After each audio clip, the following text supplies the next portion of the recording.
What's happening, everybody? Welcome back to another episode of Blake's Take with me, Blake Neiman.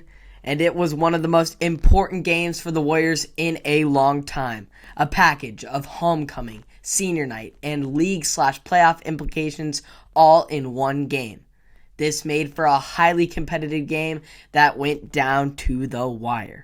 Dayton took it to the Warriors, no doubt, both offensively and defensively, but the Warriors were ready for it. The defense came up with big stops all night, keeping the game within reach for the offense. While the offense did have several good-looking drives down into the red zone, as has been the story in past games, costly penalties set the Warriors back after positive plays, making for a frustrating night. The penalty setbacks, unfortunately, didn't just come on offense. Defensively, the Warriors had penalties haunt them, especially on third down, allowing the Pirates to keep their drives alive. After a scoreless defensive first-half battle between the two teams, Dayton was able to strike first with a field goal that slipped just through the uprights. The Warriors matched that pace of the Pirates, though, putting together a drive of their own, working the pass game through two big connections to Isaac Lattin, and then on 3rd and 10 from the 20, Jensen dropped back and threw a dime to Alec Russell, which tipped up the ball a couple times, then ultimately came down with it in the end zone for the Warrior lead with less than 2 minutes to go in the third quarter. The Warriors and Pirates would then each exchange a pair of drives, and then the Pirates' offense would get rolling in the run game. And this time, the Warriors weren't able to keep up.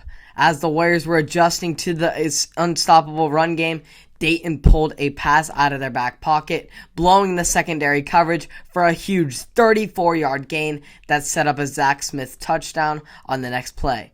The Warriors then had 6 minutes to make something happen.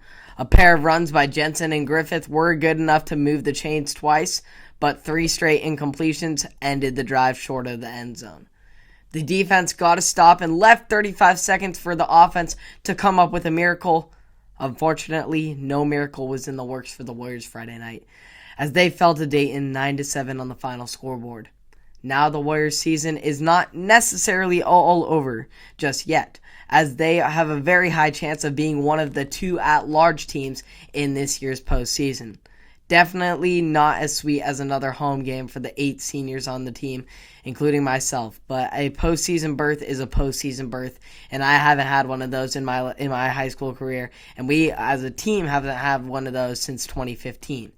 We are going to have to just wait and see where we end up after the last teams play their final regular season games and see where that plays up and where the Warriors end up. Let's hope it's in one of those 2 at-large spots and we qualify for the postseason. This loss, it's definitely a tough one to swallow. With so much surrounding this game, I know every single player gave it their all to try and win this game, and I am very proud of every single player that went out there and played Friday night. But it's over and done with now, and although they may not have won senior night or homecoming, the shot at a state championship is still alive, which is the ultimate goal for every team at the end of the season. Hope y'all enjoyed that. We will come back bigger, better, and stronger. I know it was a rough night for me. I was definitely emotionally unstable after the game, with it being my last game at Clemens Field and so many of the other seniors as well. Sentimental moment, but we still have the hope of a state championship, and we're going to give it our all to try and get it. And we'll get it back here for Willamette. Hope you all enjoyed that. You can catch all of this and more on Apple Podcasts, Spotify, and or YouTube through the highs and the lows. Hopefully more highs than lows. And I'll see you all in the next one. Have a great day.